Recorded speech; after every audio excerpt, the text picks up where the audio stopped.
আলাইকুম সবাইকে স্বাগত জানাচ্ছি বিডি নিউজে। আপনাদের সাথে আছি আমি সুরভি দিবা।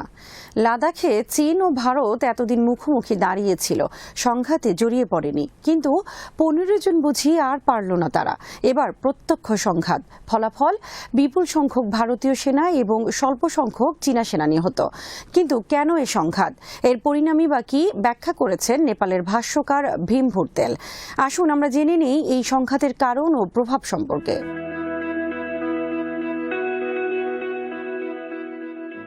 লাদাখে চীন ও ভারতের কাণ্ড দেখে স্পেনের দার্শনিক জর্জ সান্তানার একটা বিখ্যাত উক্তি মনে পড়ে যায়। তিনি বলেছিলেন, যারা অতীত ভুলে যায় তারাই অতীত ভুলের পুনরাবৃত্তি ঘটায় এবং নিন্দিত হয়। ভারতের প্রধানমন্ত্রী নরেন্দ্র মোদীর চায়না পলিসি অনেকটা সেরকম। 1962 সালে চীন ভারত যুদ্ধে তার দেশের যে বিপর্যয় ঘটেছিল, মোদীজি বুঝে আজকাল সে কথা আর মনে করতেই চাচ্ছেন না। বরং মনে হচ্ছে ওই সময় প্রধানমন্ত্রী জওহরলাল নেহরু চায়না স্ট্র্যাটেজি প্রশ্নে তার রুশপন্থী স্ট্র্যাটেজিক এইড ভিকে কৃষ্ণ মেননের কথার উপর অতিরিক্ত আস্থা রেখে যে ভুল করেছিলেন, আজ মোদিও সেই একই নিয়তি বরণ করতে যাচ্ছেন।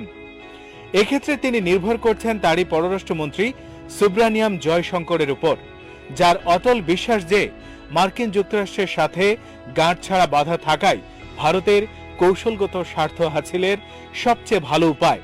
2019 সালের সাধারণ নির্বাচনকালে মোদী ভারতীয় পররাষ্ট্রনীতি ও রণকৌশলের অনেক ঐতিহ্য ও মূল্যবোধ তছনছ করে দেন।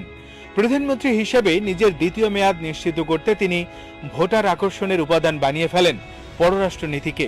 নির্বাচনী প্রচারকালে পুলওয়ামার সন্ত্রাসী হামলা এবং একই সাথে পাকিস্তানের বালাকোটের সার্জিক্যাল স্ট্রাইকের কথা বলে আঞ্চলিক জাতীয়তাবাদকে নির্বাচনী এজেন্ডা বানিয়ে ফেলেন মোদী।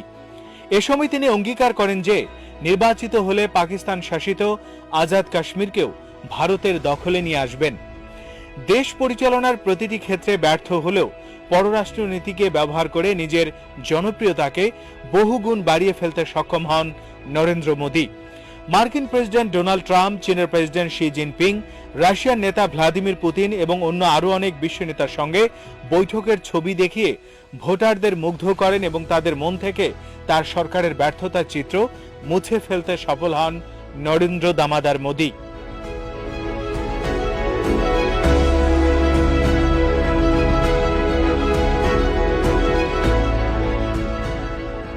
অর্থনীতির একটা তত্ত্ব আছে, বাজারে যে পণ্য ও সেবাই থাকুক না কেন তা পেতে হলে ক্রেতাকে অবশ্যই তার মূল্য পরিশোধ করতে হবে, অর্থাৎ বিনিময় ছাড়া কিছুই পাওয়া যাবে না।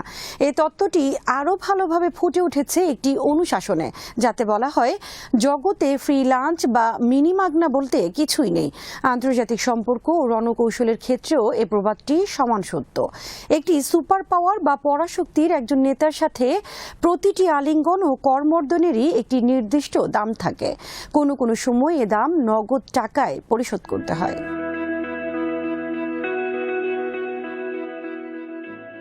$43 বিলিয়ন মার্কিন ডলার দিয়ে S-400 ক্ষেপণাস্ত্র প্রতিরক্ষা ব্যবস্থা কিনে রাশিয়ার নেতা পুতিনের সাথে আলিঙ্গন ও করমর্দনের দাম দিয়েছেন ভারতের প্রধানমন্ত্রী মোদী। একইভাবে ফ্রান্সের প্রেসিডেন্ট ইমানুয়েল ম্যাক্রোর সাথে আলিঙ্গন ও করমর্দনের দাম শোধ করতে হয়েছে 30 বিলিয়ন মার্কিন ডলার দিয়ে রাফায়েল জঙ্গি বিমান কেনার চুক্তি করে। ট্রাম্প ও শি জিনপিং এর বেলাও অনুরূপ চড়া কৌশলগত মূল্য পরিশোধ করতে হয় নরেন্দ্র মোদীকে। উদাহরণস্বরূপ দুটি অনুষ্ঠানের কথা বলা যায়। প্রথম অনুষ্ঠানটি হয় 2019 সালের 22 সেপ্টেম্বর মার্কিন যুক্তরাষ্ট্রের টেক্সাস অঙ্গরাজ্যের হিউস্টনে। প্রচুর নাচ, গান, হাস্য কৌতুকে ভরা অনুষ্ঠানটি উপভোগ করতে সারা যুক্তরাষ্ট্র থেকে আসে ভারতীয় বংশোদ্ভূত প্রায় 50,000 মানুষ। তবে অনুষ্ঠানের প্রধান আকর্ষণ ছিল প্রেসিডেন্ট ট্রাম্পের উপস্থিতি। তিনি 1 ঘণ্টাব্যাপী মোদির পাশে বসে অনুষ্ঠান উপভোগ করেন। একইভাবে এবছর 22 ফেব্রুয়ারি ভারতের গুজরাট রাজ্যে বিশ্বের বৃহত্তম ক্রিকেট স্টেডিয়ামে 1.25 লাখ লোকের উপস্থিতিতে আরেক অনুষ্ঠানেও যোগ দেন মার্কিন প্রেসিডেন্ট ডোনাল্ড ট্রাম্প। এর মাধ্যমে ভারতের প্রধানমন্ত্রী তার দেশবাসীর কাছে তুলে ধরতে চান প্রেসিডেন্ট ট্রাম্পের সঙ্গে তার সম্পর্ক কত গভীর। প্রেসিডেন্ট ট্রাম্পও তার ভাষণে ভারতের প্রধানমন্ত্রীকে একজন ব্যতিক্রমী নেতা বলে অভিহিত করেন। তিনি বলেন, এমন একজন সত্যিকারের মানুষকে বন্ধু বলতে পেরে আমি গর্ববোধ করছি। তবে এসব অনুষ্ঠানে ট্রাম্পের যোগদান এবং মোদির উচ্ছ্বসিত প্রশংসা কিন্তু একেবারে নিঃস্বার্থ নয়। এর বিনিময়ে ভূ রাজনীতিতে মোদিকে মার্কিন যুক্তরাষ্ট্রের বিশ্বস্ত মিত্র এবং বন্ধুর ভূমিকা পালন করতে হবে। প্রশ্ন হলো, বন্ধু হিসেবে ট্রাম্প কতটা বিশ্বাসযোগ্য সেটা যাচাই করার জন্য অতি সম্প্রতি প্রকাশিত মার্কিন জাতীয় নিরাপত্তা কৌশলের দিকে চোখ দিলে স্পষ্ট হয়ে যাবে। এতে বলা হয়েছে, মার্কিন যুক্তরাষ্ট্র এখনো এক চীন নীতিতে অবিচল। এতে দ্ব্যর্থহীনভাবে বলা হয়েছে, চীনে রেজিম চেঞ্জ বা শাসক বদলের কথাও ভাবছে না মার্কিন যুক্তরাষ্ট্র।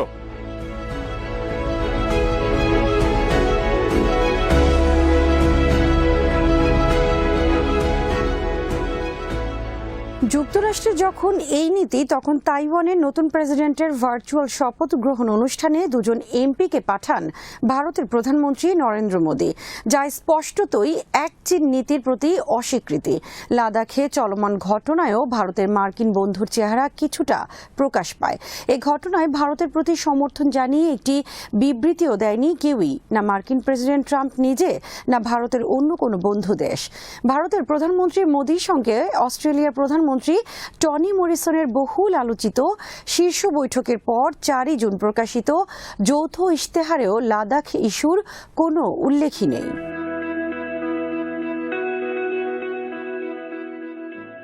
অবস্থা দেখে মনে হয়, চীনের সাথে পুরোদস্তুর যুদ্ধ শুরু হলে ভারত তার পাশে কাউকে পাবে না। কোভিড-19 অতিমারি ছড়িয়ে পড়ার আগ থেকেই যুক্তরাষ্ট্র সমস্যায় ছিল। তার সরকারি ঋণের পরিমাণ পৌঁছে গিয়েছিল জিডিপির 125%। সাম্প্রতিক সময়ে ওয়াল স্ট্রিট জার্নালে এক প্রতিবেদনে আশঙ্কা করা হয়েছে, এটা 2000% পৌঁছে যেতে পারে। এশিয়া বিষয়ে বিশ্বের অন্যতম নেতৃত্বস্থানীয় বিশেষজ্ঞ স্টেফেন রোজ হুঁশিয়ার করে দিয়েছেন যে, বৈশ্বিক শক্তির ভারসাম্যে পরিবর্তন আসার পাশাপাশি দ্রুত মার্কিন বাজেট ঘাটতি শিগগিরই ডলারের পতন ডেকে আনতে পারে। মার্কিন যুক্তরাষ্ট্র নিজেও চীনের সাথে আরো ভালো একটি বাণিজ্য চুক্তি করতে চায়। মনে করা হয়, আগামী নভেম্বরে মার্কিন প্রেসিডেন্ট নির্বাচনের পর দুদেশের মধ্যে এরকম একটি চুক্তি হতে পারে। কোভিড-19 অতিমারিতে চীনের ক্ষতি এবং বৈশ্বিক ক্ষমতার পুনর্বিন্যাস থেকে ভারত লাভবান হবে বলে মোদি যেমন হিসাব কষে রেখেছেন, তা হাস্যকর বলেই মনে হচ্ছে। মোদি একটা ভুল আশা করে বসে আছেন যে, চলমান মহামারীর পর ভারত তার অর্থনৈতিক ক্ষমতাকে দ্রুত ব্যাপকভাবে গড়ে তুলতে পারবে। তার বিশ্বাস, মহামারী পরবর্তী বিশ্ব একটি পরিবর্তিত বৈশ্বিক সাপ্লাই চেইন দেখতে পাবে। মোদি আশা করেন, মার্কিন যুক্তরাষ্ট্র, অস্ট্রেলিয়া এবং অন্য ইউরোপীয় অনেক দেশ তখন চীন থেকে তাদের অর্থনীতিকে বিচ্ছিন্ন করবে। তখন তারা ভারতকে তাদের অংশীদার ও মিত্র হিসেবে পেতে চাইবে। চীন থেকে তাদের কারখানা চলে যাবে নতুন গন্তব্যে এবং সেই নতুন গন্তব্যের নাম ভারত।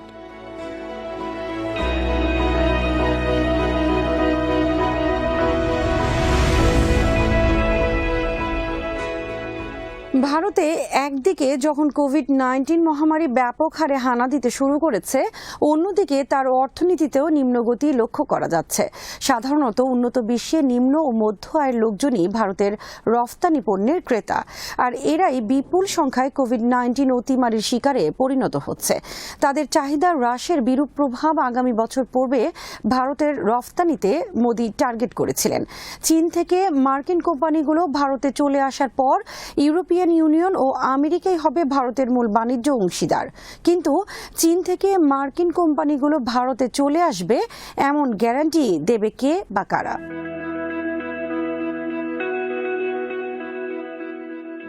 দেখা গেছে 2018 সালের মার্চ মাসে চীন মার্কিন বাণিজ্য যুদ্ধ শুরুর মাত্র 5% মতো মার্কিন কোম্পানি ভারতে চলে এসেছে। আর তারা যদি চলেও আসে, তাতে ভারতের যে অর্থনৈতিক প্রবৃদ্ধি ঘটবে তারও কোনো গ্যারান্টি নেই। কেননা আগামী কয়েক বছর আন্তর্জাতিক বাজারে ভারতীয় পণ্যের চাহিদা বাড়ার তেমন কোনো সম্ভাবনা নেই। এমন এক অবস্থায় 12 মে মোদি আত্মনির্ভর ভারত কর্মসূচি ঘোষণা করেছেন। সাথে ঘোষিত হয়েছে মহামারী পরবর্তী অর্থনীতিকে চাঙ্গা করতে 260 মিলিয়ন মার্কিন ডলারের অর্থনৈতিক পুনরুদ্ধার প্যাকেজ।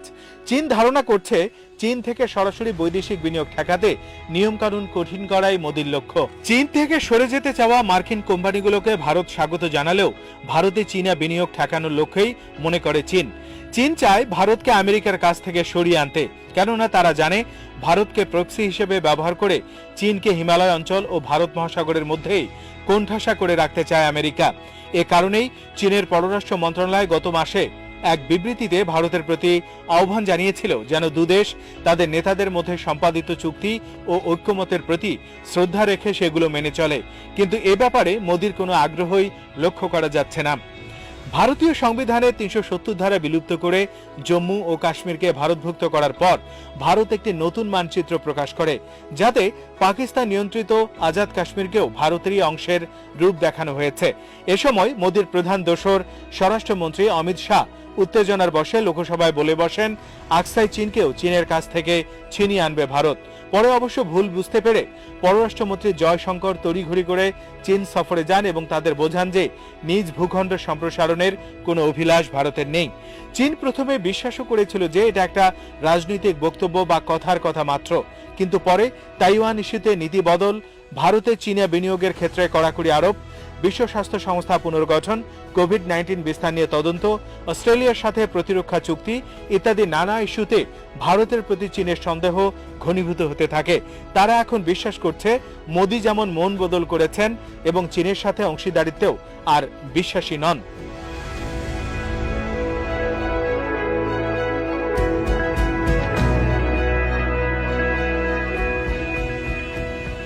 চীন এখন ভারতকে একটি পরিষ্কার বার্তা দিতে চায় যে হয় উভয় পক্ষের মধ্যে সম্পাদিত চুক্তি ও সমঝোতা মেনে চলো, নয়তো লাদাখে মুখোমুখি হয়ে ১৯৬২ সালের চাইতেও করুণ পরিণতি ভোগের জন্য প্রস্তুত হও। ভারতের প্রধানমন্ত্রী মোদি যদি চীনের এ বার্তায় সাড়া না দেন, তাহলে ভারতকে ১৯৬২ সালের চাইতেও কঠিন সাজা দেবে চীন। তখন মোদির পরিণাম হবে ১৯ শতকের রুশ ইতিহাসবিদ ভাসিলি ক্লিওচেভস্কির সেই অবিস্মরণীয় উক্তির মতো, ইতিহাস আমাদের কিছুই শিক্ষা দেয় না, কিন্তু তার কাছ থেকে শিক্ষা না নিলে সাজা দেয়। আজ এখানেই শেষ করছি। সবাই ভালো থাকুন, সুস্থ থাকুন আর দেখতে থাকুন বিডি ভিউজ। চ্যানেলটি ভালো লাগলে সাবস্ক্রাইব করুন, সংযুক্ত থাকুন আমাদের ফেসবুক পেজে, আমাদের ওয়েবসাইট bdviews.net ভিজিট করুন। আল্লাহ হাফেজ।